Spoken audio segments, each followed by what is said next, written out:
Hello, and welcome to the 1840 podcast, where each month we explore a different topic balancing modern sensibilities with traditional sensitivities to give you new approaches to timeless Jewish ideas. I'm your host, David Beshefkin, and this month we're exploring the topic of prayer and really what makes us human. This episode is sponsored by Mosaica Press. Our friends at Mosaica have a ton of amazing books on prayer, which you can all check out on mosaicapress.com. MosaicaPress.com, mosaicapress.com. You want to check it out. And I want to give a special shout out to my dearest friend, Rabbi Menachem Tenenbaum, a colleague of mine at NCSY, who just published a book on prayer with Mosaica. The book is called 3 Steps Forward, Unlocking the Shemona Esrei and Connection with Hashem, based on Rav Yonason Eibschitz. Sounds fascinating. I've gotten a manuscript of the entire book. I have the actual book. I haven't gotten a chance to read it yet. Menachem is a really dear friend, and I'm sure the book is absolutely fantastic. And if you check out Mosaica,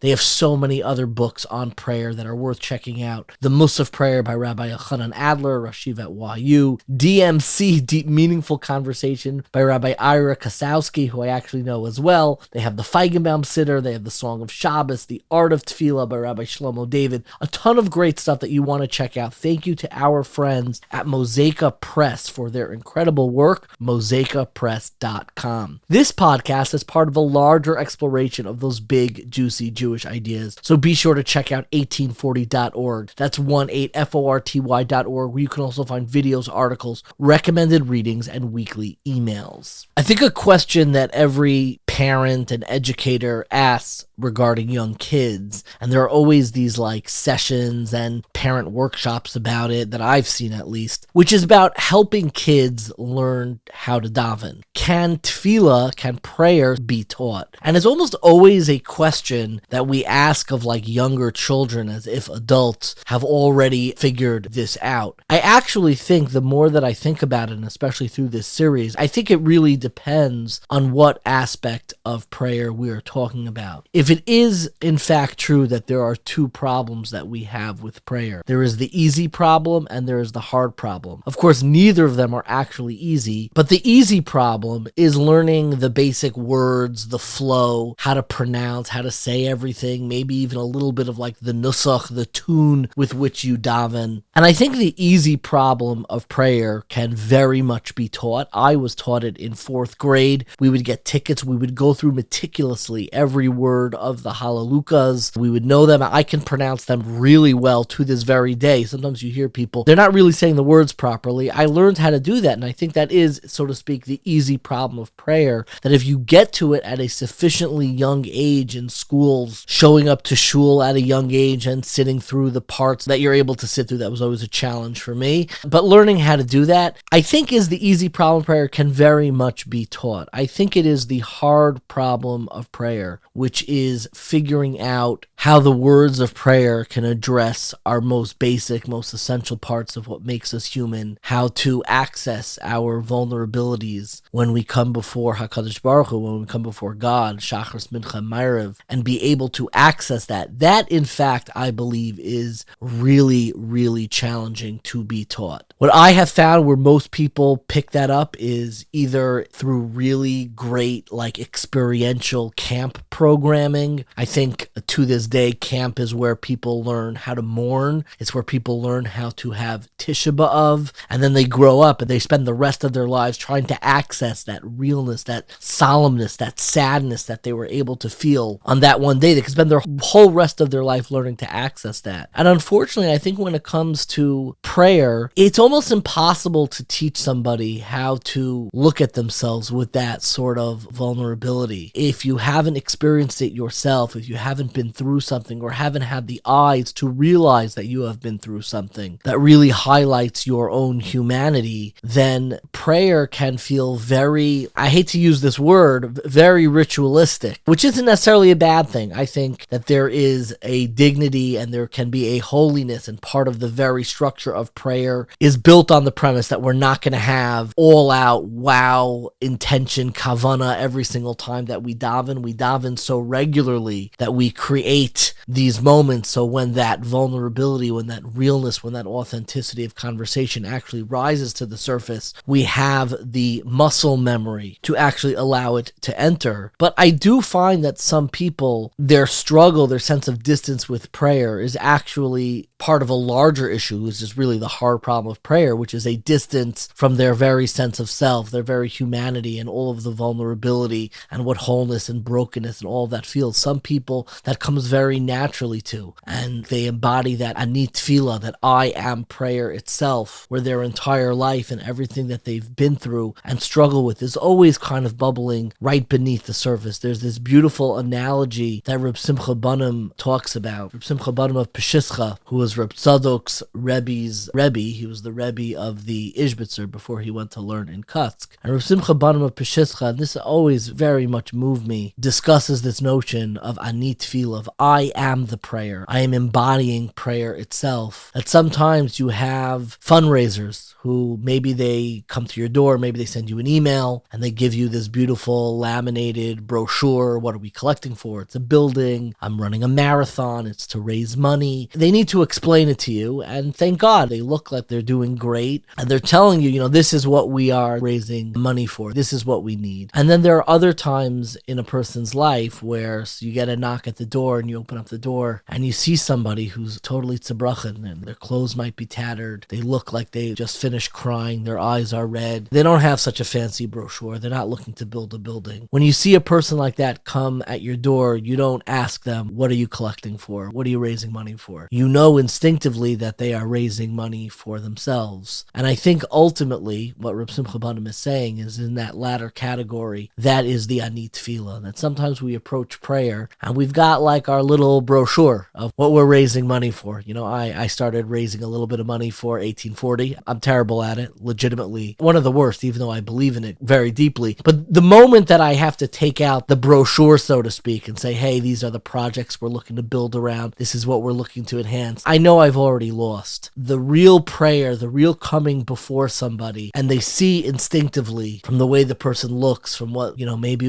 the residue on their eyes, on their cheeks, right underneath, they've been crying, their clothes, the va'ani tefillah of I am the prayer, what I've been through is the prayer, where I'm going is the prayer. And I think that that's a more instinctive, a much deeper type of prayer that can be very hard to access in this button-up world that we live in, where we are prized of having it together, keeping it together, and accessing your vulnerabilities in an intimate place. Accessing your vulnerability, not on a podcast, not on Instagram, not on, I want to share this with the world, but accessing those vulnerabilities in the most private way. For some people, it comes naturally to, and the hard problem is actually the easy problem, because they don't need reminders of what they are going through and what they're davening for. For other people, that can be very hard. Things in their life, at least in the surface, are going fantastic, and when they come before God, it's always just a quick mincha. It's checking a box and getting it together. And I think that there are people, and I've always been most moved by people who have it all together, and you see their davening like they're hanging on for their life. And I don't think that they're faking it. God forbid. It means that what we see at the surface in people's lives, there's always so much more happening, and people are contending with things that we never reach the surface. And if that person is able to access it, and I'm thinking of somebody very specific who I grew up watching them daven, somebody who's got a whole lot going for them, and I would watch them daven, and I'd say, wow, this guy looks like he's fighting for their life. Like, what could that be? And I think the hard problem of prayer is learning how to transmit that vulnerability, that insecurity that we contend with as part of our very humanity. Everyone is really able to access that. And I know for me, what teaches me, and I'm using air quotes, how to pray is accessing that vulnerability and finding ways to access that. I think the last time that I had a spontaneous prayer was actually right before Shavuos. This went around, a lot of people saw this, and I'm sorry for the long intro. You could skip this, it'll be a little bit of a longer episode. But there was something that went around right before Shavuos on social media. It was from one of these, all the different rabbis give the same answer to the same one question.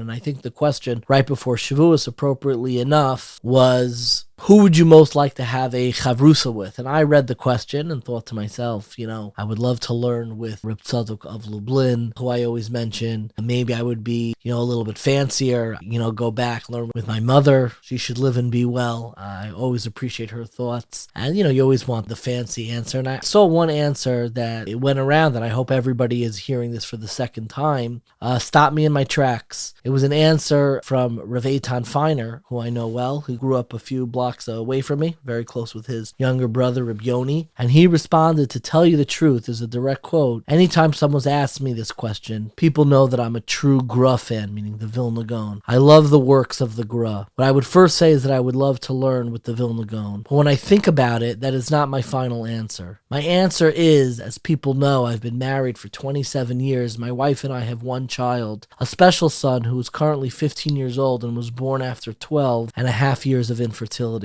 He has many pictures with Gadol Yisrael. He's an adorable child, but he doesn't speak. He can't say an aleph or a beis. He is seriously physically and cognitively impaired because of something that occurred shortly after birth regarding his amino acids. It is a miracle he is alive today. The doctors told us he was going to die within 3 days. So if I asked the question of whom I would like to have a chavrusa with, and I could go with any one person in the entire world, it would be my son. If Hashem gave him a refuah shalema and he could talk, the Vilna Gaon would be mochel me, Moshe Rabbeinu would be mochel me, but I would choose to learn with my precious son." And I read this, and it's astounding on multiple levels. But for me personally, when I read this, I started to daven. I started to daven because it had me reflect on my own vulnerabilities. I have a family, thank God, they are all healthy, and it is something that you rarely think about because, when you say, "Oh, thank God, everybody's healthy, everybody should live and be well," you say it instinctively, but it doesn't hit your heart in that very real way. And in a moment that your heart opens up and you're able to reflect on what you do have, I was overcome with a sense of very real instinctive ani tefillah. My life is a prayer. My life needs to embody that gratitude, that realness, the vulnerability of what life entails. And I think that all of prayer really is grappling with what being alive, what life in this world in fact feels like, is like, with all of its vulnerability, with all of its gratitude, with all of its appreciation. And learning how to transmit that and how to teach that feeling and how to teach that authenticity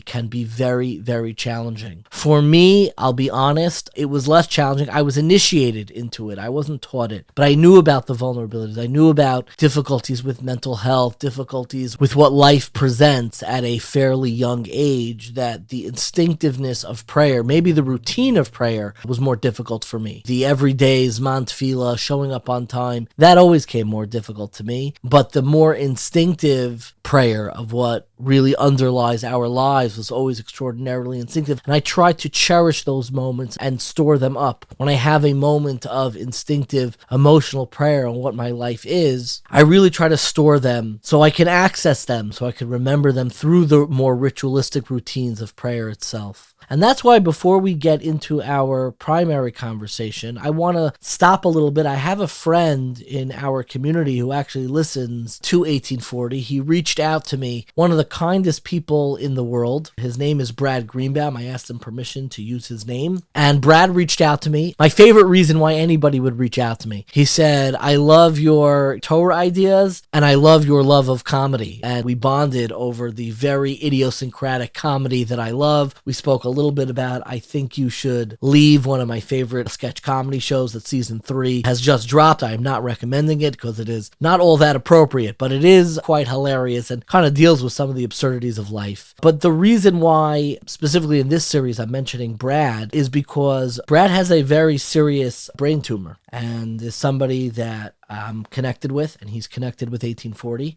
And he reached out and he shared with me something that he wrote. He is weak now because of all of the procedures and the medical diagnosis that he is grappling with. But he reached out and he wanted to share something. And I said, absolutely. This is somebody who is a part of that ani tefillah. I am the prayer. I am embodying the vulnerabilities that we try so desperately to access in our daily lives. Somebody who in his everyday life is living with that ani tefillah. And I invited him over. It is not always easy to hear because he does not have so much strength. And what privilege could be greater than to hear from somebody and their relationship with prayer itself? Somebody who embodies everything that prayer is trying to reframe in what life is all about, the precariousness, the vulnerability. It is my absolute pleasure to introduce a brief conversation with Brad Greenbaum. I am sitting here with a dear friend, somebody whose prayer and relationship to prayer is, I hope, different than most anyone else because of what he's going through in his life. Why don't you introduce yourself? Hi, my name's Brad Greenbaum. You're a friend. That's it. That's all we need to know. Maybe to give context, what is going on in your life that you wrote what you're about to share right now? Yeah, so right now I've been going through a very big health struggle. I was diagnosed with a brain tumor back 2019, right before COVID hit the world, and they've had 3 surgeries to remove it. One surgery to remove it. But first, it's been recurring. I've gone through chemo treatments. I've gone through radiation treatments, and whatever we seem to be due. So there's been recurrences that we have to change the course of action.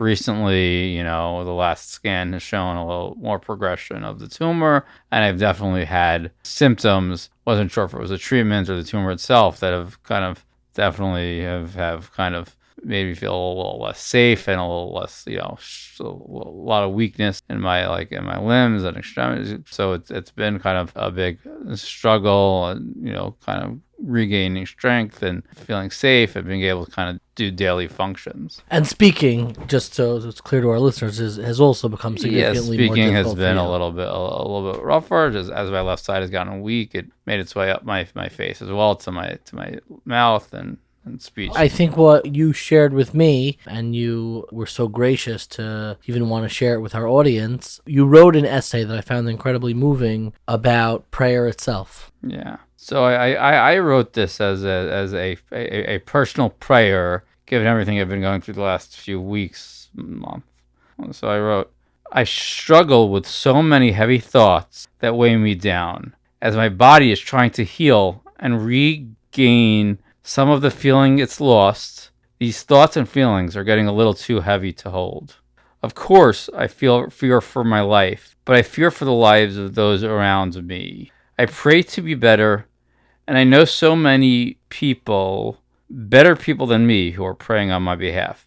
Mitzvot are being performed on my behalf, yet I remain sick and weak with scans showing progression after scans showing progression. So I sit here asking the following questions of HaKadosh Baruch Hu. As I write this, it's Moshe Shabbos. I spent the last 2 weeks for Shalosh Shudas bawling my eyes out as I sang Gam ki elach begeit sal movet lo ira ra ki ata imadi. How can I fear evil if you are with me? One memory I have from nursery is singing a Hanukkah song with my friend. Lyrics go, I'm Yehuda Maccabee. I've come to save the Jews. With Hashem on our side, there's no way we can lose. As a 37-year-old man, I still feel that to be true. But Hashem, are you on my side? Should I fear no evil? Is there no way we can lose? The Chazan comes before you on Rosh Hashanah Yom Kippur, saying they are not worthy of your presence in front of to be pleading on behalf of the congregation. And it makes me wonder, or my prayer is not worthy for my refuah. Are those who are praying and doing mitzvot on my behalf not worthy?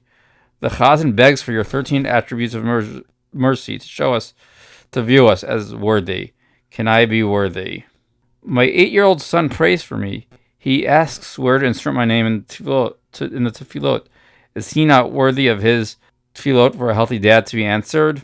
You're approaching Shavuot, where Hashem was revealed to us at Sinai. But right now, the revelation is so opaque. My observance has suffered because I literally can't practice. I can't feel my arms, so can't do tefillin. It's hard for me to get to shul. But what worries me is my disconnect. As Shabbat was coming to a close, I started wondering, why was I still observing? I was bored and alone, and I am still struggling to feel God's presence with me. As my daughter complained of a similar boredom, how could I disagree? Why weren't we on our phones? And then, while talking to my son about Abraham's nisyonot, I wonder, is this mine? And then my failing. And I continue to cry out for Hashem to be with me because I think I believe. And I want that belief to be strengthened for my family and me. My emotions are a mess. Is keeping them in check my test? It took me a long time to get angry. Not sure I am there yet, but I'm on my way. I try to stay positive and thankful. In times of greater practice, I love saying modim. But as it becomes harder to find those things to be thankful for, my emotions get angrier and more negative, not where I want to be. But is this the test? And then my failing? It's an incredible tefillah. To me, the very questions that you're asking, there's this beautiful piece from Rabbi Nachman, even for those who aren't so well versed in the Torahs of Rabbi Nachman, where Rabbi Nachman says that the ultimate prayer, in a sense, is the question of Aye Makam Kavodo, is the very confrontation with the abyss of life, where like nothing makes sense, and it's difficult to wrap your arms around it and to really understand, why am I going through this? It doesn't seem like there's any God here. And crying out, Aye Makam Kavodo, where is your honor? Where is your glory? Where is your presence in all of this?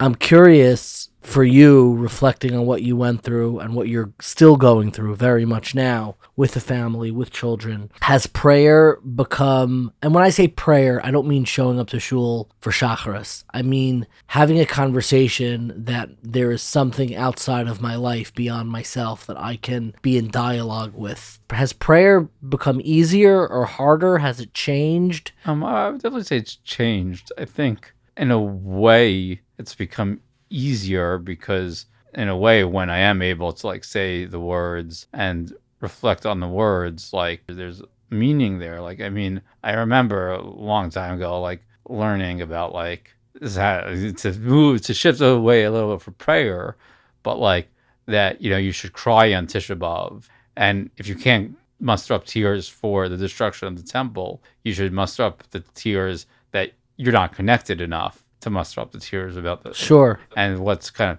easier now in my tefillah is to actually be able to muster up the tears, my own tears about my own prayers, and have that kavanah in a way that maybe there was a disconnect. When you daven, are you focused like exclusively on an intervention that God should heal you? What are you thinking about? I mean, I think when I daven, I still try to, I try to take a look at the words and like daven when I'm daven.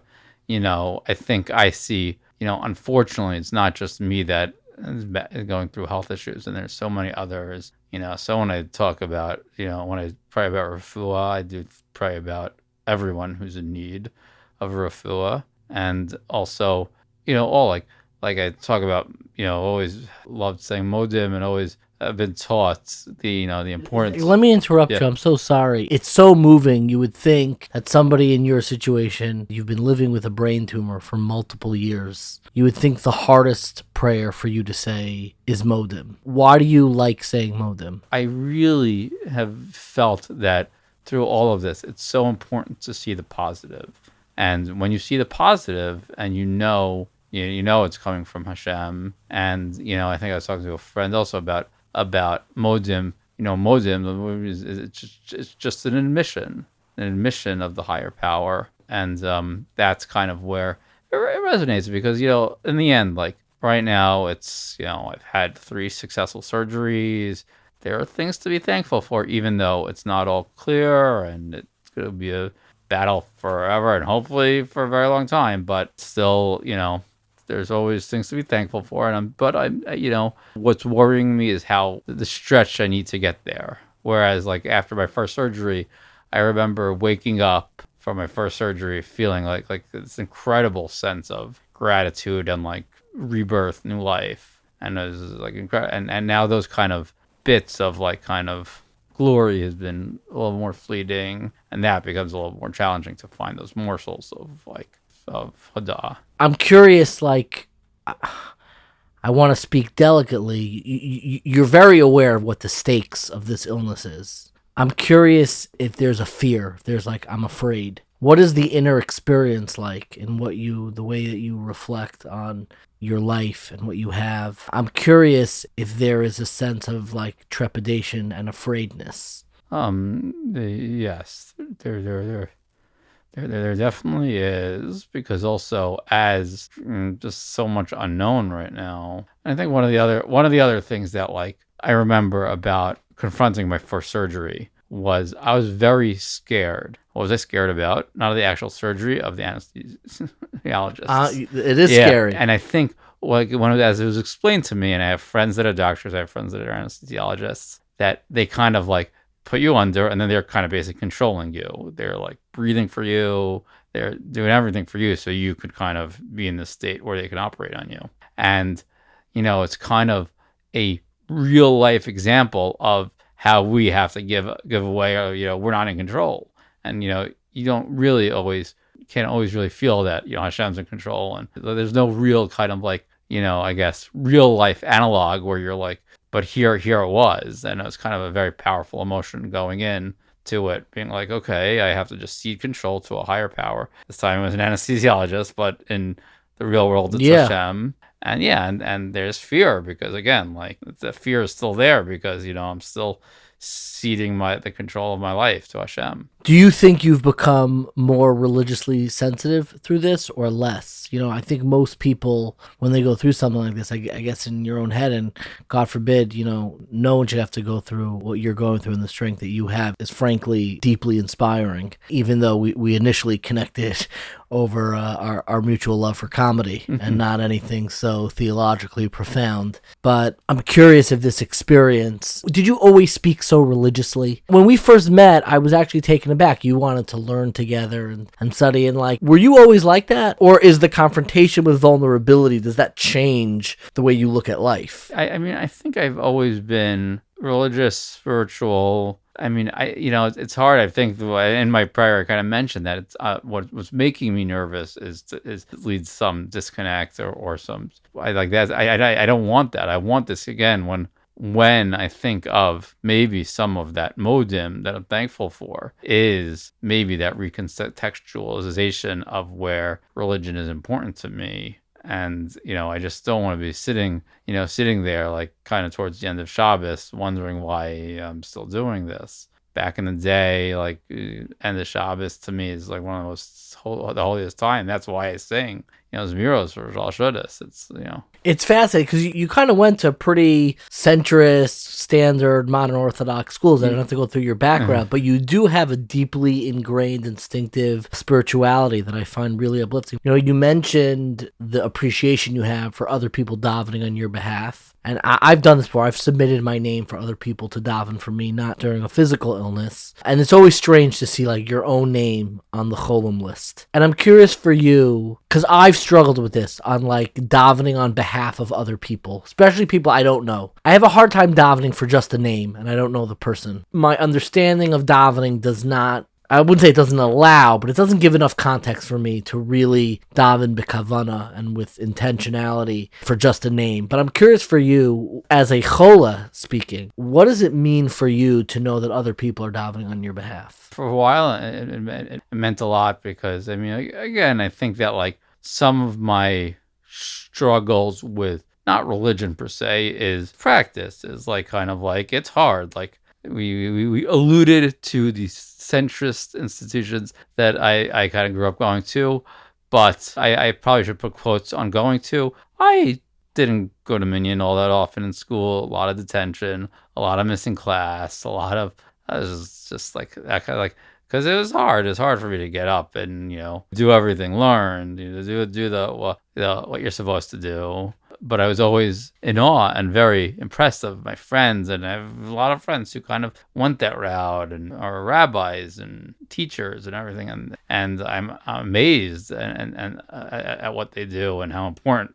it is what they're doing. And to me, when of these people who have kind of have done stuff with their lives that I could only dream of doing, it makes me feel good that I have like I alluded to. I mean, it was obviously I speak a lot of what it means to be worthy, but I feel like I have like advocates that are worthy, that will be viewed in the right light. It's a very sweet sentiment. It's very moving. You've always had this great esteem for like your friends and your friend group. We only met, 2 years ago, a year ago. We didn't really know each other all that well. I guess my final question, who taught you how to daven? And do you think that beyond experiencing vulnerability in itself, can it even be taught? Or is it something that, you kind of have to go through to have this perspective? So I'll say that obviously, like any kind of person who grew up like myself, obviously we siddur play, get your siddur, you learn in school. But I actually happen to be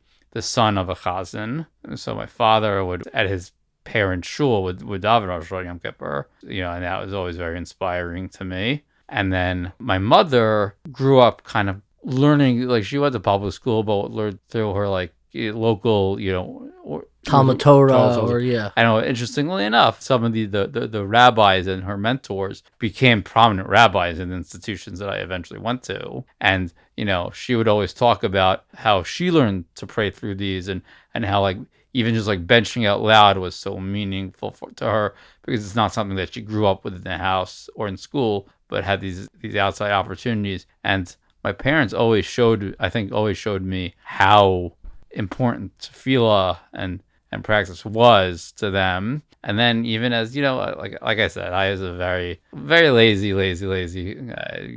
sleep in on Shabbos, not necessarily maybe ideal time to get to shul was right before Musaf. But I always saw the dedication from my father and my mother and my grandparents, or my father's parents, about getting to shul on time, and how they valued it. And then as my father grew older, and obviously his parents passed away, and he was then had to go say Kaddish, and he made a commitment. These have been very inspirational things that I have seen as to like how important. Is there a specific line of davening, not a full prayer, but a line that you find yourself coming back towards or thinking about or using as almost like a meditative practice to think about? That's a really actually good question. And I have a couple. For a while, like one thing I'll say is and I don't love to do so much by heart. Okay. So I like to read more. But when I'm in my MRI, I'll say Shalom Alarim inside the MRI. Yeah, in the MRI machine. And I'm pretty sure, actually, I walked down my aisle to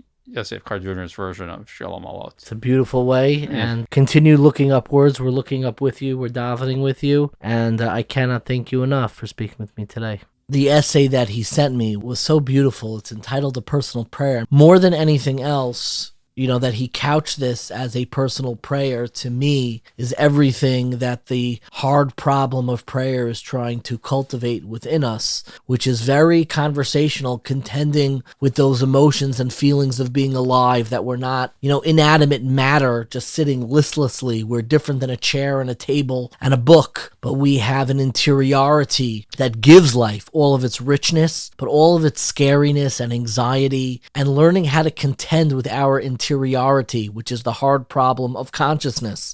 We didn't need this interiority. Life would have made a lot more sense scientifically without it, but it's that very interiority that gives us that hard problem of prayer, of learning how to view ourselves not as objects but as subjects, with a rich interior world which is filled with all sorts of different emotions that we try to bring order to through the act of prayer as we come before God as subjects rather than objects, and say the interiority of my life is not an accident of science and evolution, but the interiority of my life is actually the most divine, perhaps that divine duet, in the words of Sam Liebens, that we continue to utter. And that's part of why teaching prayer can be so hard and so easy. That's why I wanted to reach out to a friend who literally has spent a great deal of time actually teaching prayer. Her name is Debbie Stone. She was a colleague of mine in NCSY. We are old friends. She's originally from London, and she published the NCSY Siddur, a fantastic siddur published by Koren. She did a ton of work on prayer. She did an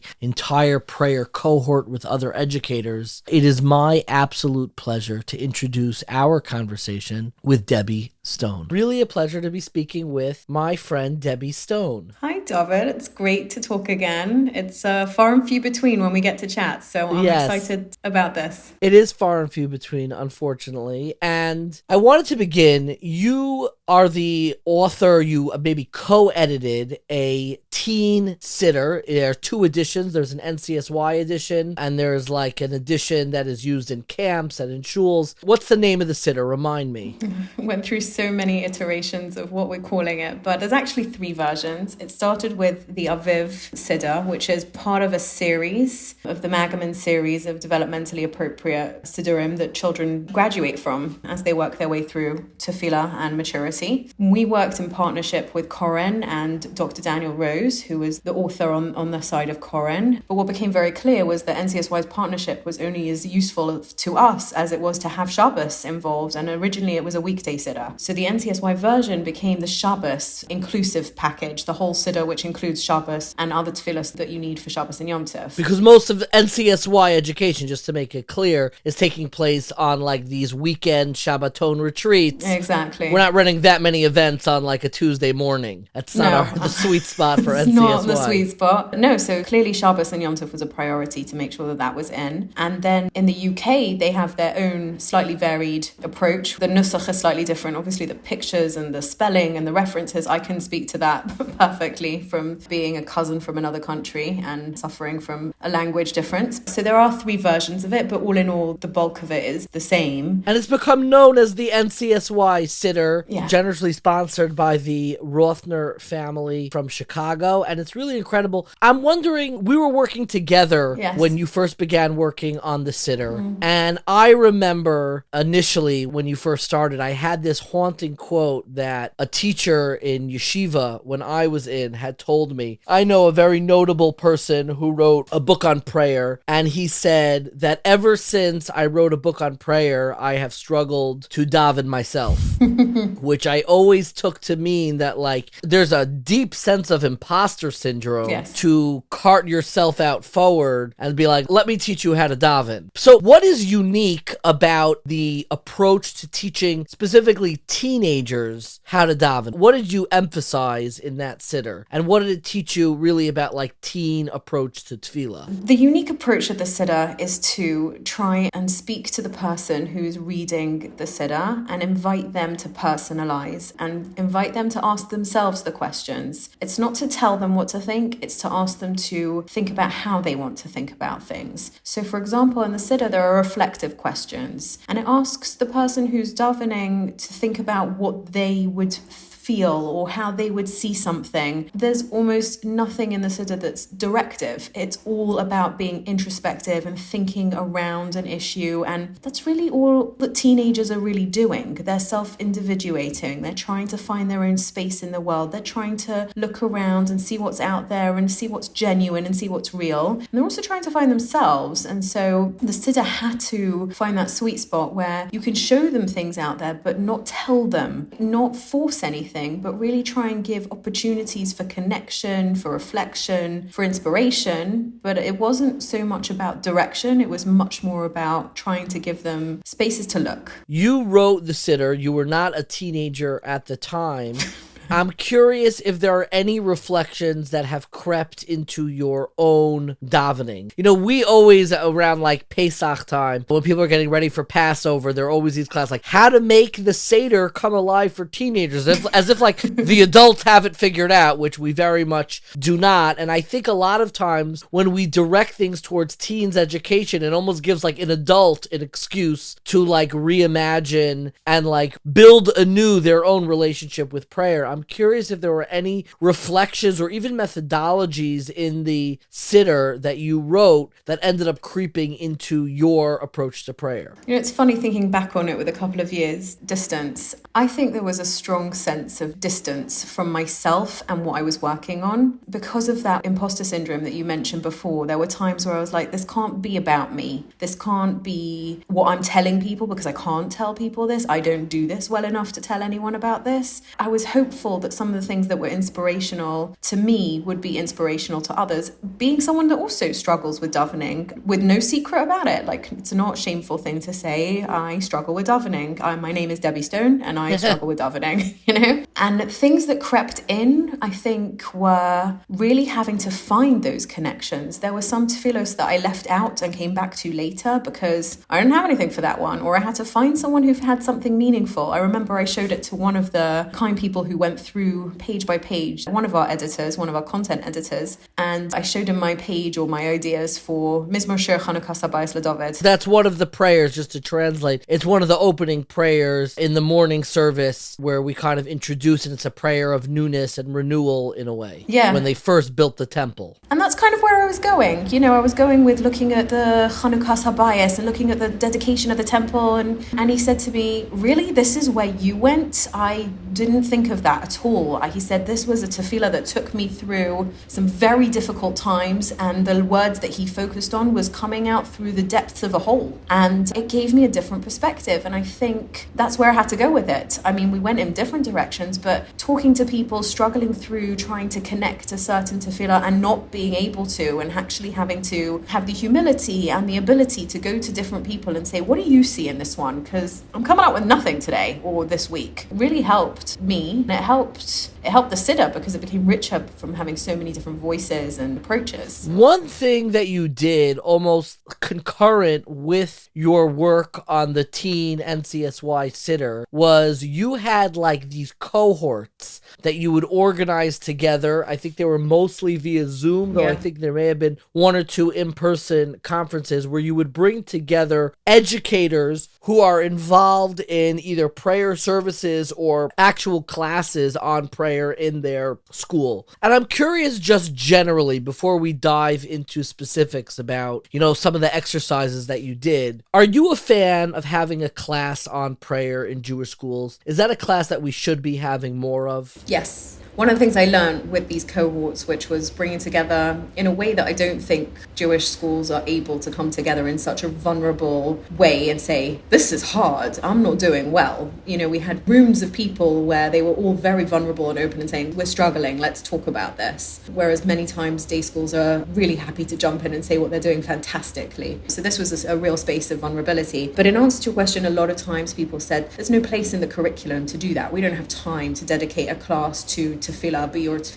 in tefillah. We don't have time. So we'll pepper it in the davening time of the day. I'm working in a new venture now. I'm in a school called JLA in Miami. It's opening in August. Are you plugging your new school, Debbie Stone? I'm not plugging my school. I'm plugging my school a little bit, but I am plugging something really important. In our 7th grade curriculum, we felt strongly enough to make sure there is a class on tefillah. It's a core class, and we felt that it's really, really important. I think it's going to be a really popular class because all our classes are by choice, but yeah, I really do think it needs to be done. I don't think you can do all the work that needs to happen to talk about tefillah, to teach about tefillah, to explore tefillah in the time that we have for tefillah in school. See, it's so interesting. I'll be honest with you. My 4th grade Rebbe in South Shore gave a tefillah class, which was exclusively, he would give time exclusively to how to pronounce the words. He said, sure, if you don't learn now, you will be mispronouncing these words for the rest of your life. And that absolutely stuck with me. And in 5th grade and in 6th grade, we had a prayer class that worked more on the translation and the meaning of the word.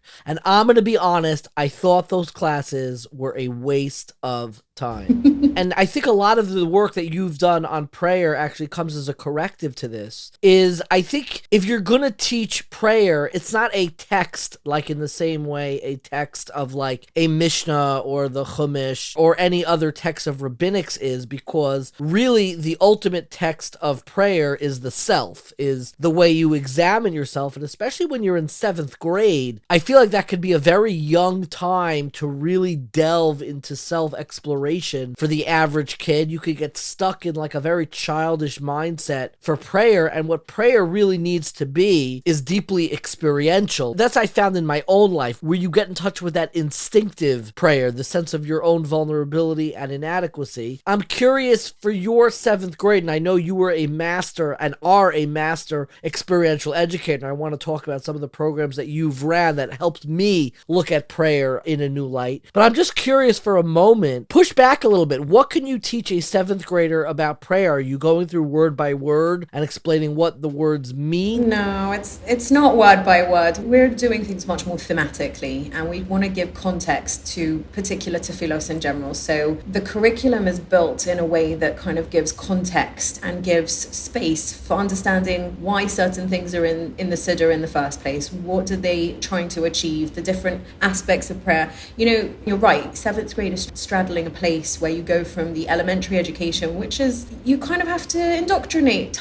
Forgive me, a little bit, but when they're little, and it's a conversation I'm going to have over Shavuos, but how much of our education system is indoctrination, and how okay are we with that? But I think we all know that when they're little, babies, tiny ones, you get them to repeat after me. You teach them to daven by saying Baruch, repeat after me. We're past that by 5th, 6th, 7th grade. Either they can do it or they have to learn how to do it because they didn't get the background. By 7th grade, you're starting to become a human. You're starting to become a person. You're looking for context in what's going on. You're looking to say, why is this here? Why am I here? It doesn't have to be the biggest existential question of where am I in the universe and where am I going? What am I doing? But I think at the 7th grade level, minimally, the context of why is this here and why do we say this and what is the relationship between this? And you see this tefillah actually comes from this part of Chumash, and this was the context of when this was said, and this is the centrality of this particular prayer or whatever it is that we're saying. 7th grade for us, when we were thinking about this, was a time where that begins. It's not to say that tefillah education ends by any means, but it starts, at least when they start to question some of those things in that place. Let's talk a little bit about some of the experiential programs, because it's so not my style. In a way, it's not your style either. We kind of always have the background whispers of the inner cynic inside of us. But I one time watched you run a prayer workshop for NCSY advisors that I found breathtaking in its creativity. You essentially set up a mock shul, like a mock synagogue, and wanted to explain why some people find tefillah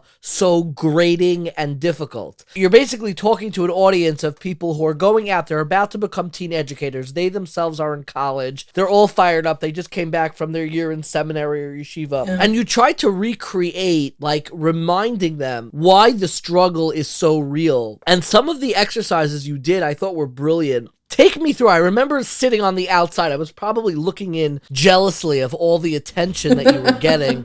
Well, you'll remember I had to behave quite shamelessly to make it work. And so there was probably a jealousy, but also like a little bit of laughter at my expense. And I'll forgive you for it. No. You're right.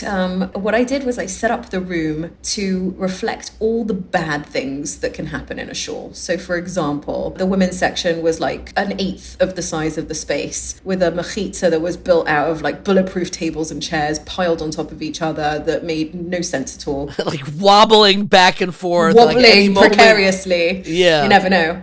There was no access to the women's space. You had to walk through the men's space in order to get to the women's space. Or the other way around, or both, I don't remember. There was a sign that said men and not men, as opposed to men and women. That's a great touch. Men and not men, as they say. I think that's what someone came over to me after, and they're like, really? You went all the way? I'm like, all the way, my friend, all the way. There were not enough seats.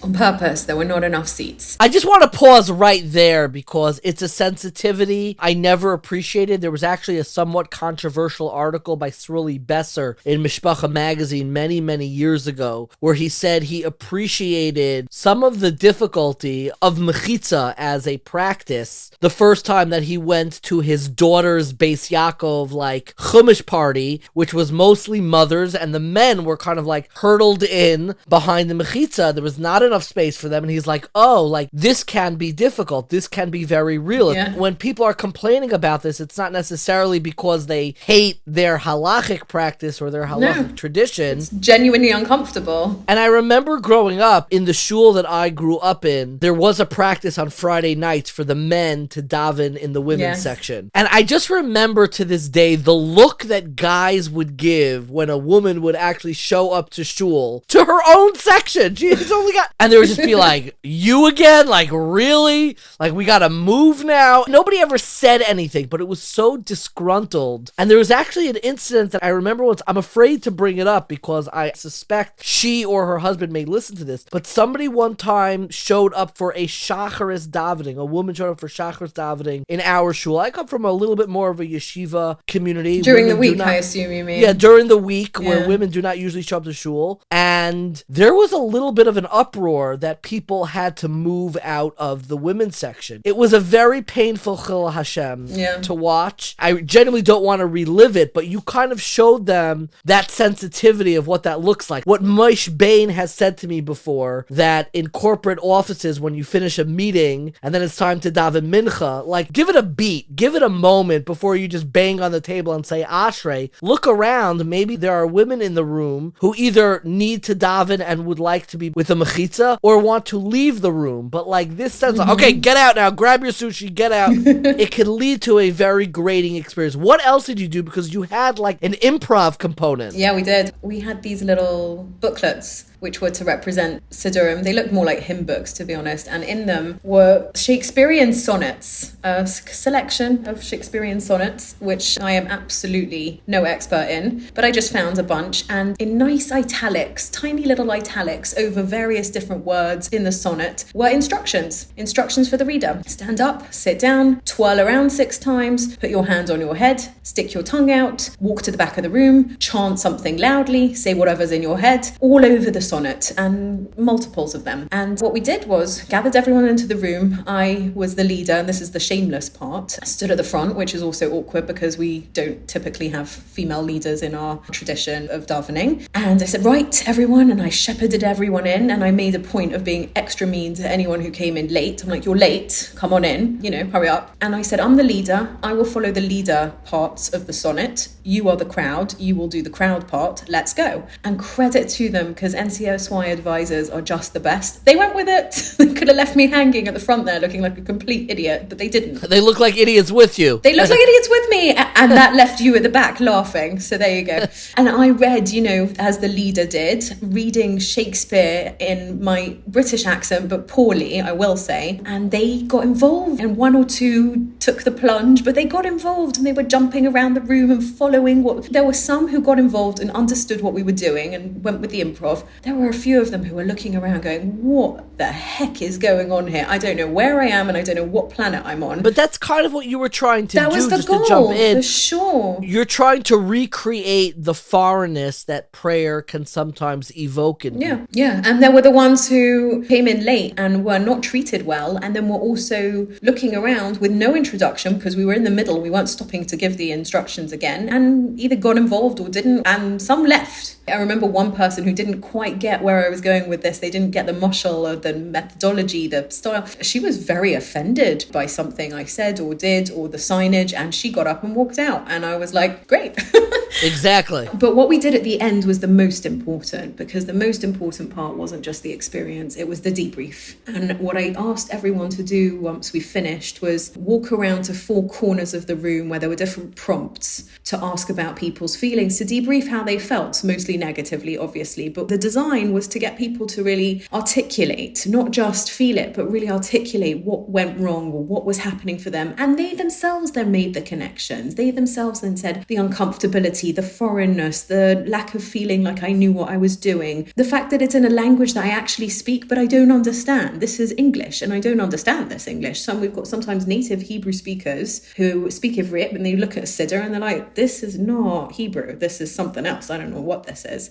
The debrief was very, very powerful, because what it did was it gave this group of people, this group of budding educators, a sense of the next time I walk into a shul and I try and grab some new teen who's never been here before and just shove them into this tefillah experience, I need to take pause and think about what the most uncomfortable thing could be for them, and just give them a moment and try and encourage them and try and invite them and try and be sensitive to the fact that this is hard. I think one of the things that you uncovered, which always stuck for me, was was the role of real estate in prayer. And by real estate, I don't mean, doing a real estate deal in the back of shul, which I'm sure happens in some places of worship. But what I mean is the need for the actual physical space, the sense of feeling like cramped inside of a shul. I like to daven very early, particularly on Shabbos where it gets crowded. I never, ever, ever daven in the main minyan because I know I need the space. And I remember when I would go to Israel, there was a Rav named Rav Bloy, who was a world-renowned posek, a decider of Jewish law. I think he wrote a set of works called Pischei Choshen, and he used to walk up and down during Psukei de Zimra, those early morning prayers. And sometimes he would even forget. He would take his shoes off, and he forgot where his shoes were sometimes. He needed to move around. And the 1 or 2 times I ever davened in the same minyan as Rav Avram Shor, I noticed he does the same thing. He would pace up and down the aisles, like anxiously, as if he was getting ready for a big phone call or a big conversation during those early morning prayers. And I said, I'm not crazy. I need to move around. I need the space. I can't stay seated like I'm on a 6-hour flight. It's the only other place where I'm forced to sit, in place for so long. I'm curious, that exercise kind of mirrors the difficulties that people have with prayer. I'm wondering if in the cohort, if there were specific methodologies or programs that helped highlight in a positive sense what does work to illuminate, particularly for teens, how to get in touch with that vulnerability. Either what you ran yourself or what you gleaned from those cohorts of educators that you were working with. Yeah. One of the most powerful things always with teens and people is to give them choice and to give them a sense of autonomy. I saw it myself. We did some traveling around the cohorts as well to see, not just to hear about it, but to see, which was amazing. Shalhevet High School in LA do an incredible job of creating a space for the teens to make their own minyan. You were mentioning the Rebbe who walks around in schools. It's a terrible minhag of, in my opinion, a terrible minhag of educators where they're not walking around for their kavanah, they're walking around to police the situation that is going on in davening. And this minyan was a non-teacher minyan. It was completely self-governed by the students. It's their hashkama minyan, which means it happens before school starts. You have to be there on time by their own laws. And we were invited to join as guests, and it was just wonderful to see them just run it their own way, welcoming us, doing everything you want to see done right in a minyan, going at a pretty decently fast pace, but there was zero tolerance for talking of their own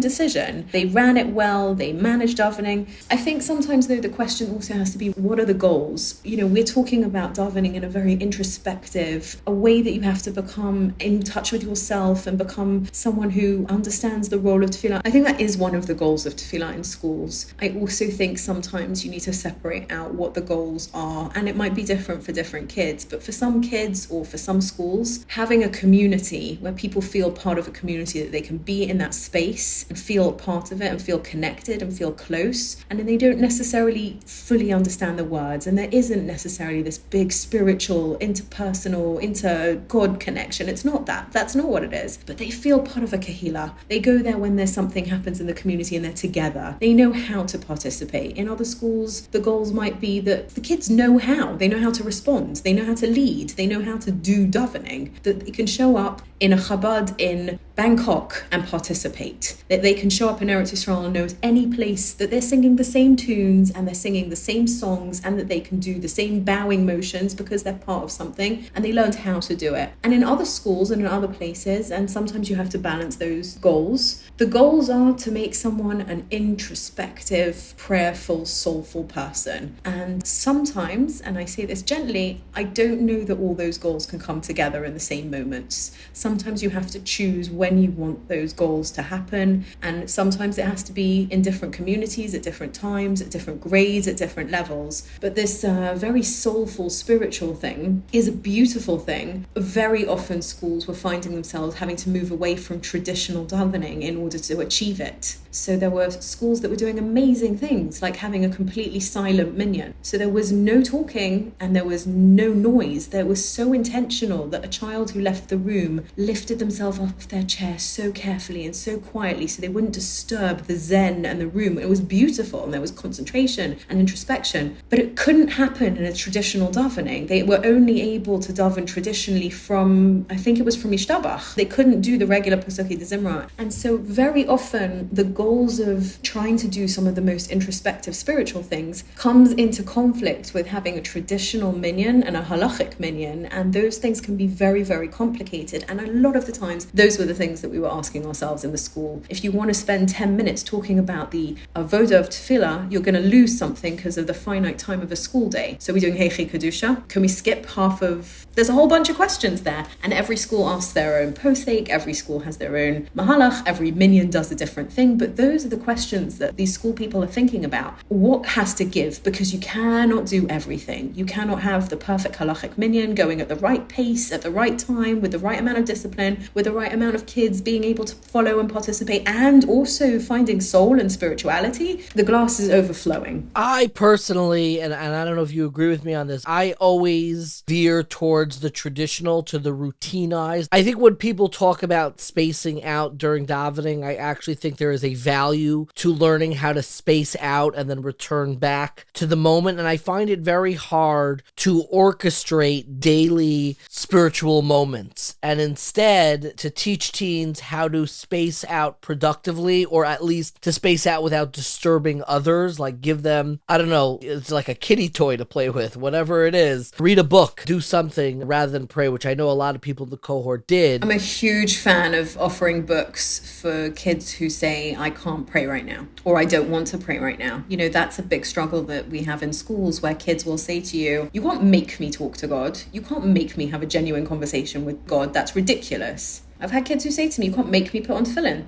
And I understand that. I respect that. I do believe it's important to offer reading material. And I do believe what you said before about finding your way to do what you need to do without disturbing others is a really good lesson. When I was a child in shul, I remember this, you think about your early memories, but when I was a child, my parents would bring us to shul, and a lot of the other kids were allowed to run around. They were allowed to run around outside in the courtyard, in the shul building. It made a massive noise, but parents bring their kids to shul and you go with it. I always used to look up at whoever I was sitting with, mother or father, and I would look, can I go play? And the answer was no, we don't run around in shul. That's not what you're doing here. You don't need to daven. Here's a book. Enjoy. I did a lot of reading, and I remember someone said this many years later in life, if you do that with kids, they absorb a lot. I used to know the tunes, and every so often my mother or my father would point, we're up to Kedusha now, you can take a pause from your book and participate and then go back to the book. I absorbed the rabbi's speech, I would absorb the tunes, I would absorb how to daven, and then I'd go back to my book, and automatically at some point I joined in. It's not everyone's style. I'm thinking back to my own education, again, not the education I got in school, but the education I got from my parents. Mm-hmm. My mother, as I've mentioned before, was a very gifted educator to children, particularly around prayer. I always have this moving story. I've repeated it many times. I'll probably have already repeated in the intro to this very episode, of coming home from first grade saying, Mom, I don't like Ashrei. I hate saying Ashrei. And my mother sitting me down and using the language of, let's become friends with Ashrei. Let's develop a friendship with this prayer, which has always stuck with me. My father, God should bless him, not the most gifted educator to young children in prayer. And I felt quite suffocating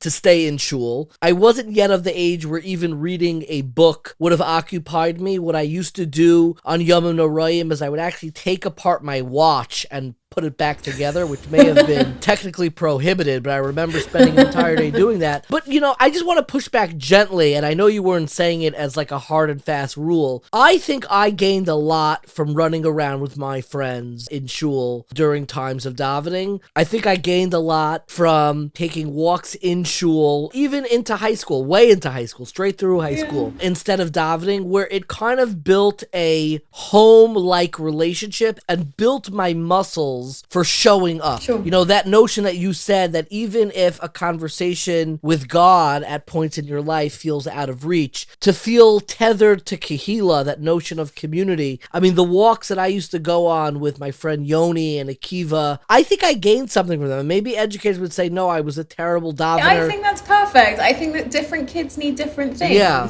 I'm in a shul now where it's kid central, and they run around and scream and shout, and the rabbi enjoys listening listening to the sound of the kids, because the voices themselves are prayers, if you want to say that, which is a beautiful idea. For me, I can't concentrate on a single word, and it drives me absolutely crazy. Each to their own. Everyone has a different approach. I guess my parents, in their wisdom of knowing each child, knew that for me that would be good, and your parents, in their wisdom, knew that for you it would not be good. Either way, I think both of us found our home in some way, shape or form, in a shul or not, although for me most of my life has not been in shul. Tefillah has been much more centralized in a home, in a space that's more private, that's always felt safer for me as it relates to davening. But I would not say it's a fast and furious educational rule. It's just something that was a strong memory as a child, that things were just seeping in by being present. And yeah, there were the feelings of, I wish I was out there, but I know that's so, and you ask, but you know you're pushing it and you're not going to get what you're asking for. But my parents knew that they could say no and it was okay. Yes. And my father, eventually, we developed a system of which parts I should try to be back for, especially on the high holidays, to make sure that you were still present. I want to shift for a moment and talk a little bit about almost you as a davener. We worked in the same office during turbulent times in both of our lives. And I remembered I was talking to a friend very recently, Ari Wialgas, I could call him out, and I was talking about prayer, and he said, you should really talk to Debbie Stone. She taught me something new about davening, and I was very moved that,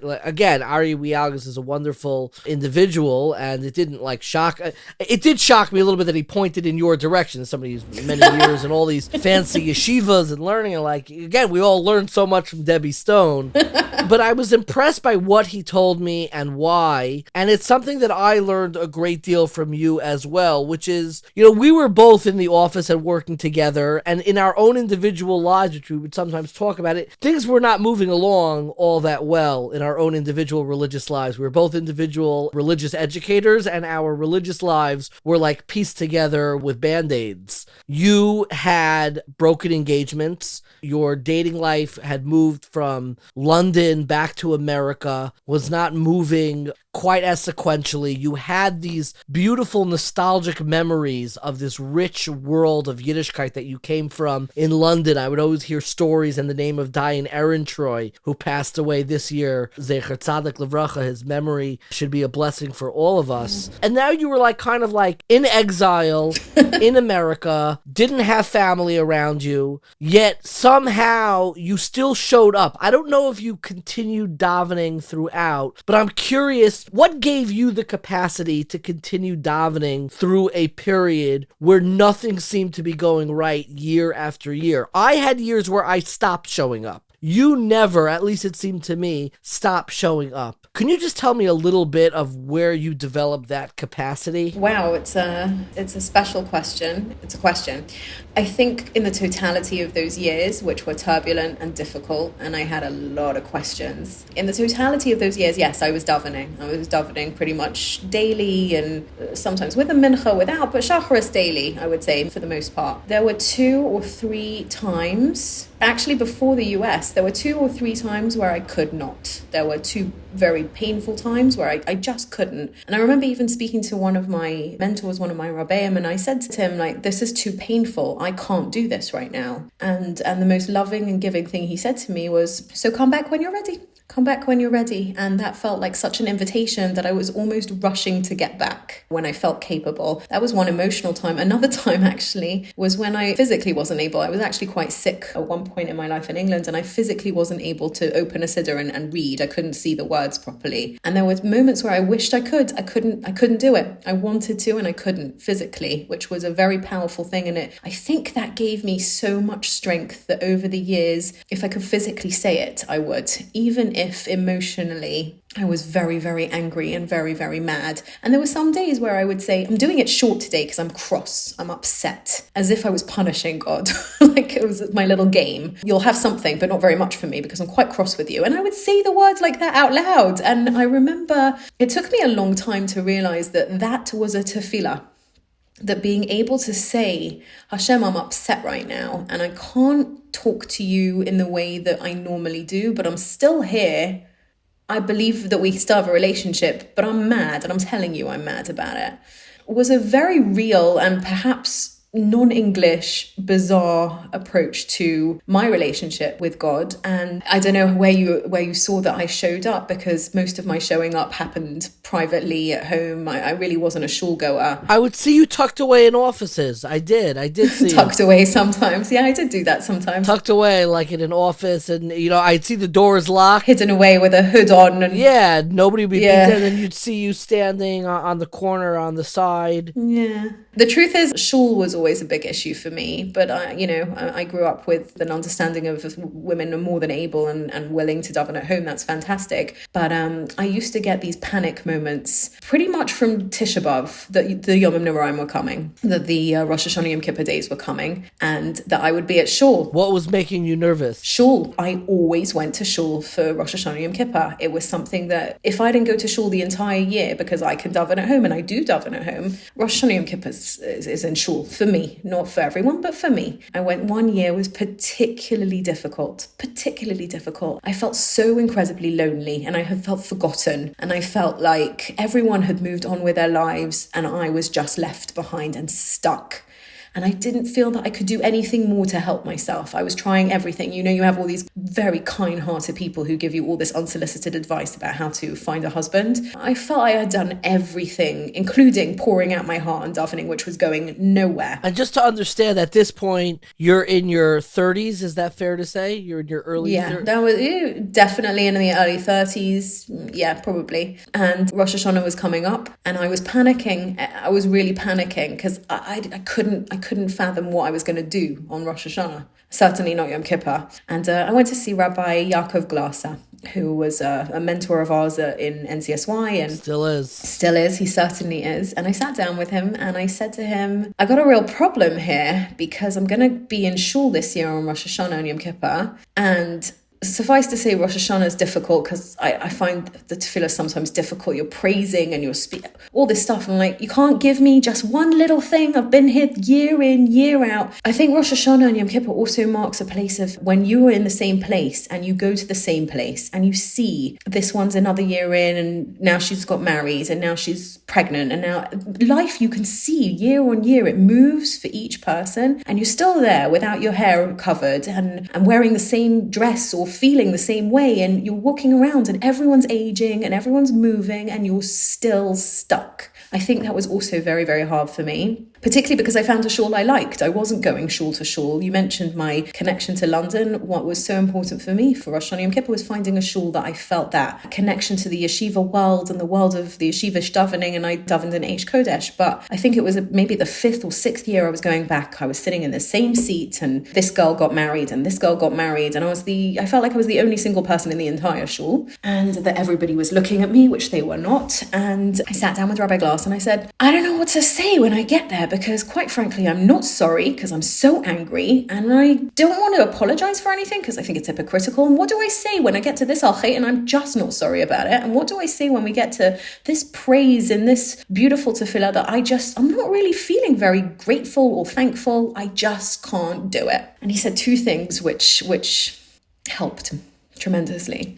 The first one was, he said, if your entire tefillah experience is about what you don't have, and your entire being is about you thinking about what people see that you don't have, that everybody's looking at you because you're single and everyone only sees the part of you that you feel is missing, that is who you are. And you'll only be able to relate to yourself and you'll only be able to relate to Hashem like that.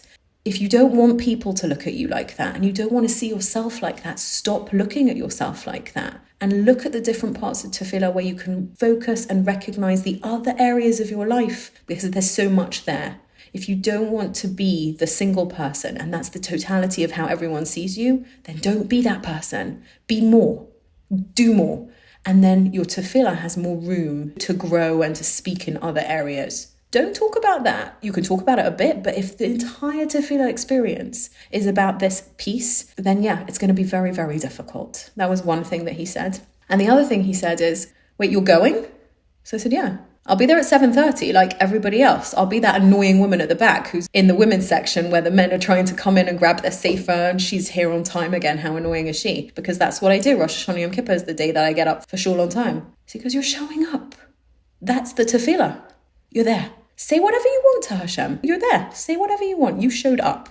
And for me, that was incredibly powerful because it invited me to realize that davening has to be more of a genuine conversation, and it can't just be about my list of needs and my repeated request, and it hasn't come true, and so now we're still in the same place. It has to move with your life, and your life has to move. It can't be about one thing. That is incredibly moving. I mean, the conversations I've had with Rabbi Yaakov Glasser, I'm afraid to even repeat them. You've kind of almost inspired me to reach out to him so he could say his pieces, because it animated my life too. And that period in our lives, which we shared together, he was the Rebbe to the brokenhearted. And it's hard to be friends when we're each brokenhearted. You know, we used to struggle in that time with one another. Yeah. You know, competitiveness, jealousy, because when you're so fixated on what you're missing, it's such a beautiful thing what he told you. You're just looking at the other person of what they have. And like, at least I had that. I'll take, full ownership of that. We did that much better when you, thank God, got married. And we moved our professional relationship into the more personal world where we spent Shabbosim together. Yeah. And we enjoyed each other's company in a different, and that's what we did. We moved the totality of our worlds into a different space. And that was amazing for us. Thank God you got married. It was during COVID. You had a baby. And in many ways, to an outsider, it would seem that all of your tefillos have been answered, which is a moving thing. Now, a closer examination, and I know you more deeply than that, it's never quite that simple and that neat.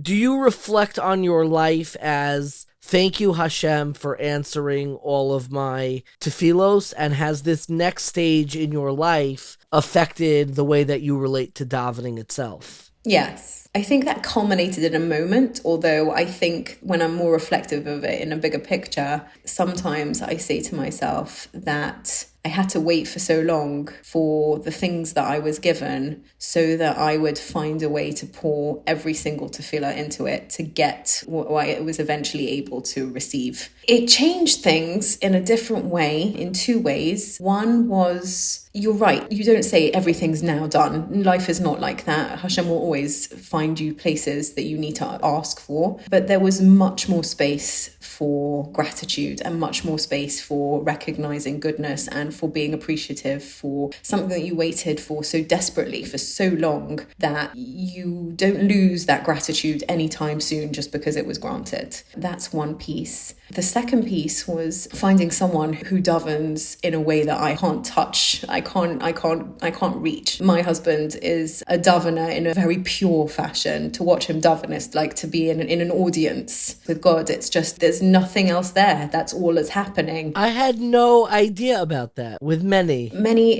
davens in a way that is completely different to me. I intellectualize it and I personalize it and I make it all about thinking and feeling, and he davens in the most tamimistic way. It's like a simplicity, a holy simplicity. A holy simplicity. It's a very holy simplicity, but to see it, it's so genuine and it's so real and it's so there. And I find just being part of watching him daven is sometimes a tefillah for me in itself, that I'm saying, just take mine with his, So that's one part. And then there are those moments which you were just asking, do you feel like you reached, you got there, you achieved? Yes, there have to be. You have to pause in the moments of life that God gives you these beautiful blessings. A moment under the chuppah, which you can picture. Suddenly you're in a space and you have to appreciate where you are and take a picture of that memory and say, I'm capturing this as a holy memory forever. And then the surprising ones. So we had our daughter, Erev Sukkos, and brought her home. And you lose the moments to daven. There's a reason why women stop having a chiyuv to daven when they have children. I didn't really understand it until I had one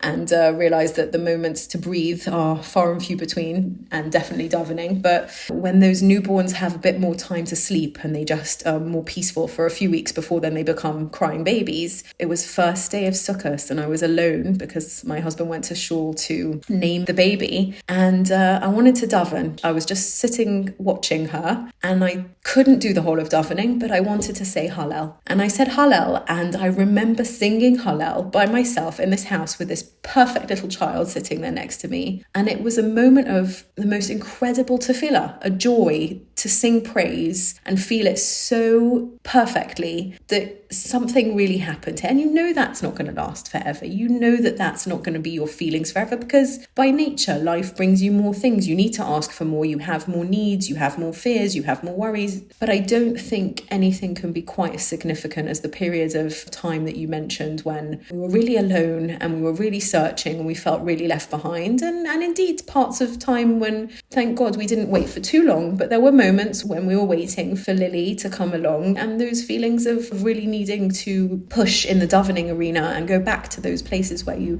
talk to God in a very real way. And it's just really lovely now that I ironically don't have time to daven at all, and I wish I could. There are moments in the morning where I say something very fast and I wish there was more, or the precious moments at night where I put Lily to bed and I say Shema with her, and there's never been more kavanah in a Shema in my life because I'm saying it for two, or it's very different to say V'shinamta levanecha when you're trying to say it with your child, for your child, which is all encapsulated with so much yearning, not just when you get married, but from before. I don't know for you, but for me, part of being single and yearning was also for children. It wasn't just, I want to find a husband. It was, I want a husband and children. It was all encapsulated in one. Sure. So sometimes I feel like I waited for her for the same amount of time that I waited to get married, which are too many years to say out loud. The fact that you have seen and been able to experience that Hallel moment that each of us in our respective lives went through, those periods of isolation and loneliness. Not everybody has the resolution that each of us had in our respective way. And the fact that we merited to have the lives that we have, which is really, it was beyond our wildest dreams because it was our wildest dreams for so long and never happened. So it felt beyond, it felt otherworldly. And the fact that we are living in that world right now, whenever we get together, it feels olamecha tira b'chayecha, seeing the world to come in your own lifetime. It is such a privilege and pleasure to speak with you today, Debbie, and I hope we get a chance to catch up in our more casual sense with Hova, with many, with barbecue and drinks in the old-fashioned way. But I cannot thank you enough for taking the time to speak with me tonight. Thanks, David. Debbie mentioned the impact that Rabbi Yaakov Glasser had on her relationship with prayer and learning how to pray kind of with the totality of your life, with frustration, with anger, with pain, with distance, with closeness, with joy, with gratitude. And I figured Yaakov is somebody who has had an impact on me over the last, 10 plus years that I've known him, perhaps more than anybody else. I call him, and I've mentioned him before on the podcast, I call him Yaakov, but my interiority, my relationship with him is really one of a Rebbe wrapped in friendship. I always get emotional when I speak with him. He's also one of the funniest people I know, but this was a very serious conversation. I reached out to him after speaking with Debbie because he was mentioned so frequently. God willing, we'll have a longer conversation just with Yaakov and his approach to Yiddishkeit, which is so outstanding. But I wanted to include a brief conversation that I had with really a mentor, a Rebbe wrapped in friendship, a brief conversation with Rav Yaakov Glasser. I want to talk about tefillah with you, and I want to talk about three aspects of tefillah that I have heard from you. The first is, I know that you have a very unusual custom, which is not related to tefillah per se, but when someone is going through a time of real difficulty, there is an instinctive reaction to check your mezuzahs right away. You want to check the mezuzahs to make sure everything is okay. And you have a very curious way of how you deal with this. I was wondering if you could tell me what you do for people who want to check their mezuzahs during a difficult time, and why do you do it that way? So often react to a challenge in life with something like checking a mezuzah because they want to attribute whatever's going on to something concrete that's within their control. And maybe if I could, unroll this little piece of parchment and discover some sort of void or problem or tool in the mezuzah, then I can anchor whatever's going on in my life to this problem, to this issue. And if I fix this, I'll fix the problem. And it's an understandable human reaction because the greatest and most profound dimension of going through a real life challenge is the loss of control, is the loss of the ability to kind of navigate yourself back to that sense of stability. And this is something that's within reach. And the truth is, the Gemara says that mezuzahs provide shmira. They provide protection. It's not a mystical, not there's anything wrong with something mystical, but it's not just a segula or something,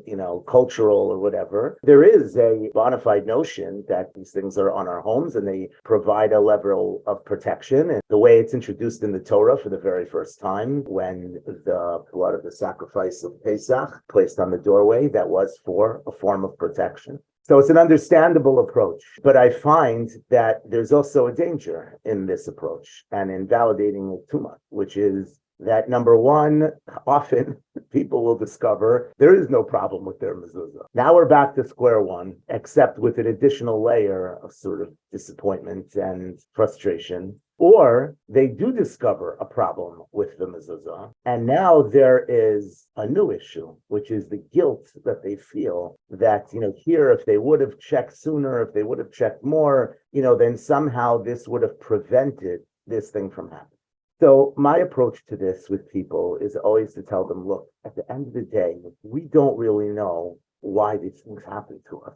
We don't know why God brings some of these challenges to us, but we have it within our capacity to rise to meet these challenges and to allow them to become an opportunity for us to grow and to contribute and to make a difference in the world and to discover strengths within ourselves that we were previously unaware of. So if you want to check your mezuzah because you find this to be a period of time in your life where you feel like a greater affinity to this mitzvah, I want to be a little more careful with the mitzvah that relates to the protection of my home. I'm all for that. And I think you should do it. And I'll help you do it. And I'll find you someone that could do it. But if you're checking a mezuzah because you think that a problem in a mezuzah caused cancer or caused, death or caused a heart attack, and even if it's something that's, overtly, indicates that in some way, I don't know, the lamed of livavecha was a problem. And maybe it is true. Maybe there is a connection. I don't know. But the truth is that when you're facing a challenge in life, you have to really look within yourself. And if the checking of the mezuzah is an expression of that introspection and that growth, it's a great thing. But if you're trying to delegate that part of the process, which is a very, very difficult and challenging part of the process, much easier to just collapse. But if you're trying to delegate that to this particular issue, I personally find that to be not the healthiest thing. You didn't mention explicitly, so what do you in fact do when they check their mezuzahs? No, so we'll check the mezuzahs, and it depends on the person, right? Depends on the person and what their mindset is. So, if I feel like we're in a good place and they just want to check their mezuzahs, okay, I'll connect them to someone, whatever. But sometimes I'll tell them, okay, give me all the mezuzahs and I'll get them checked. And then I'll return them, and you have nothing to worry about. Your home will be in full mezuzah compliance with no issue. And you don't need to, it's not relevant. Which one was an issue, which one wasn't an issue. Was it the bedroom of the person who's in crisis? Was it some word that, was it the home itself? We'll check the mezuzahs. We'll fix the mezuzahs if there's anything to be improved upon. If something needs to be replaced, sometimes, that's fair. You have to tell somebody something needs to be replaced. And we'll get them back up on the home. And this way, it becomes a process that's more about mezuzah and less about trying to be attributing this crisis to this, particular thing. I've always found that incredibly moving, and I think it says something profound theological that you pull people out of that slot machine game of what's going wrong in my life. The problem is that when things are going wrong, look, we believe that there's something called schar va'onish, there's reward and punishment in this world. But there is also the notion that God does things that are challenging and painful to righteous people. So you don't always know when something's going wrong. If it's going wrong because this is a punishment, the Torah describes punishments, or if it's going wrong because you're amazing and you're just the subject of this divine working of the world that is beyond human comprehension. When you sit at the nexus of those two possibilities, you have to act in ways that create meaning and purpose in the situation, not in ways that almost exacerbate that tension. And finding a problem with your mezuzah and not knowing what really that's about, I don't know. I don't find in the emotionality and spiritual growth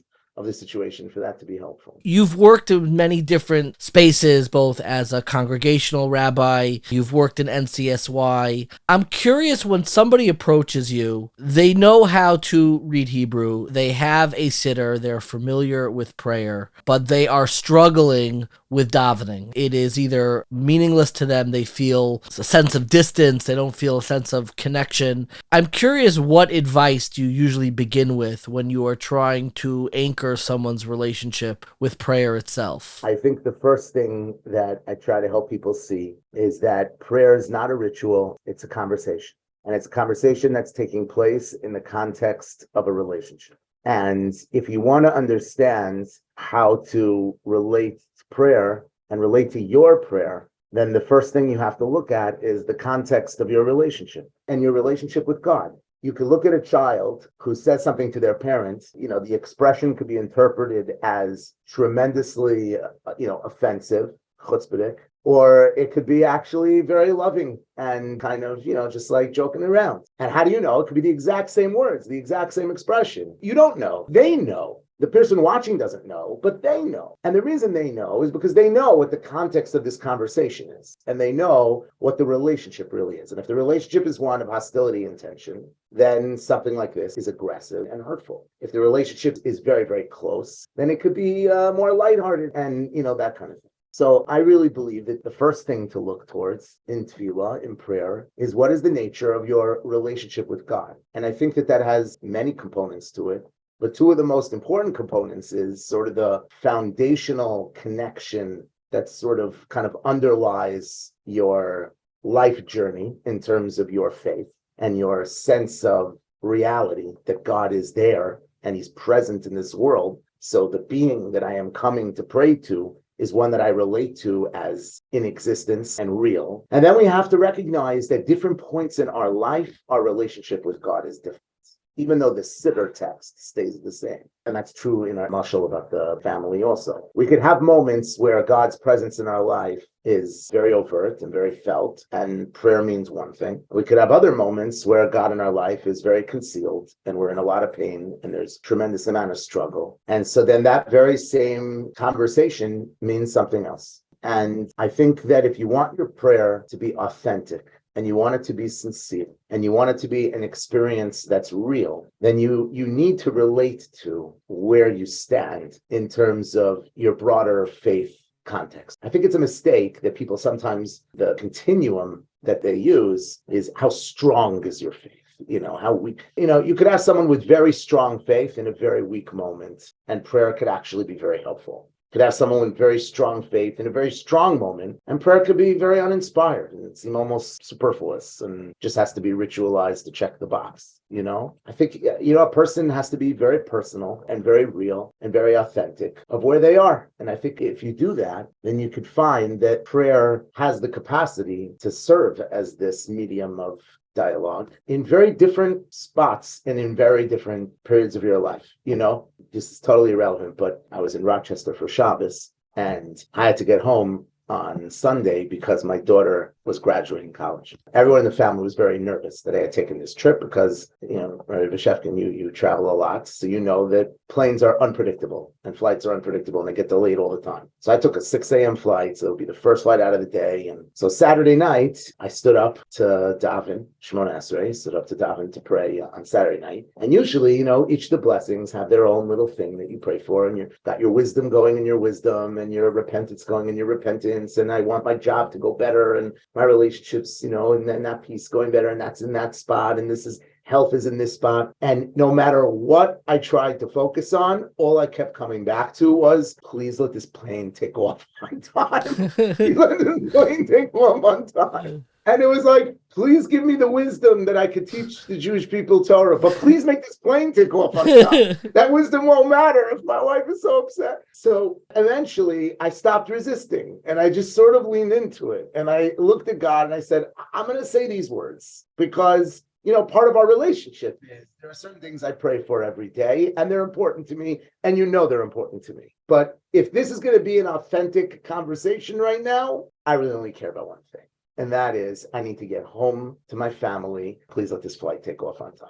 And it did. I want to conclude with something that I wrote down when you told it to me. You, like many people, have been through some very real stuff in life, as life is with us, and you had a meeting with a very famed personality who's no longer with us, with Rav Moshe Shapiro, and he gave you very intriguing advice about what your personal emphasis, what your personal focus should be in this time of difficulty. And I'm wondering, because I had found it so moving at the time, if you could share what he told you at that time, or some of what he told you. Sure. So it was very shocking to me. It was very shocking to me. You would think that if you're in like dramatic economic crisis, the point of prayer that you should be focused on is for sustenance. And if you're in dramatic health crisis, the point of prayer that should receive the greatest emphasis is prayers for health. But he guided differently. And he said, the point of prayer that you should be most focused on is the blessing of modin, which is the blessing of gratitude. He said, the most important thing when you're in crisis is to not lose sight of everything else that you do have. And going back to the first point that we made about the context of prayer, this was so profound, because what he is essentially saying is that if there's a context of gratitude for everything else, and your life and your appreciation for life and your engagement with life is not exclusive to the crisis, then when you're approaching God, you're not only approaching the being that is the source of what goes on in this world, including this crisis. And you're sort of negotiating, kind of like we're having a bad day at the office and this is a problem with the boss and we're going at it back and forth. But rather, you're taking a step back and you're saying, look, there's a lot going right here. I have an amazing support system. I have, let's say, my own health in the situation. I have a certain capacity to deal with these situations. If it's a health situation, I have access to extraordinary medical care. If it's an economic situation, I have access to I live in a country where at the end of the day, there are safety nets that could help me. I have friends I could go to take a minute and to just thank God for the ability to breathe and the ability to walk and the ability to function and the ability to cry and all the people that are with you in this journey. And from there to be able to say, and I really need your mercy on this particular space, it changes the whole dynamic. It changes the whole dynamic than to just simply only approach in the context of that challenge. That was amazing guidance. And I've tried very hard to employ that, not only in the context of prayer, but in other spaces of my life as well. When things are not going the way I really would like them to be going in any particular area, and that's where I need support and help, to try to look at what there is to be grateful for. And it's interesting that it comes towards the end of the Shemona Esrei, sort of after you've asked for everything, and you think you're going to walk away from this conversation in a mindset of everything you lack, because that's what this has been. And the whole prayer service from the very first moment builds up to these moments of asking for these things. But really, when you ask for these things, it's also a statement of everything you're missing. You're missing the wisdom you really need and want. You're missing the sustenance. You're missing the health, or those you love are missing the health. You're missing redemption. You're missing justice in the world. You're missing mental stability. There's so much you're missing. And if we just sort of end prayer with that, so then that kind of casts our relationship with God as one that, this is the end of the conversation. This is everything I'm missing. Whereas we take a step back and we're like, you know what? Let's not forget all there is to be grateful for. And then the real culmination of tefillah is for peace, which is not just for world peace, because when you look at that prayer, it's not really just about world peace. It's about a sense of shlemut, a sense of completeness, wholeness. Wholeness means there's stuff you need and there's stuff you have. In human terms, that is being whole.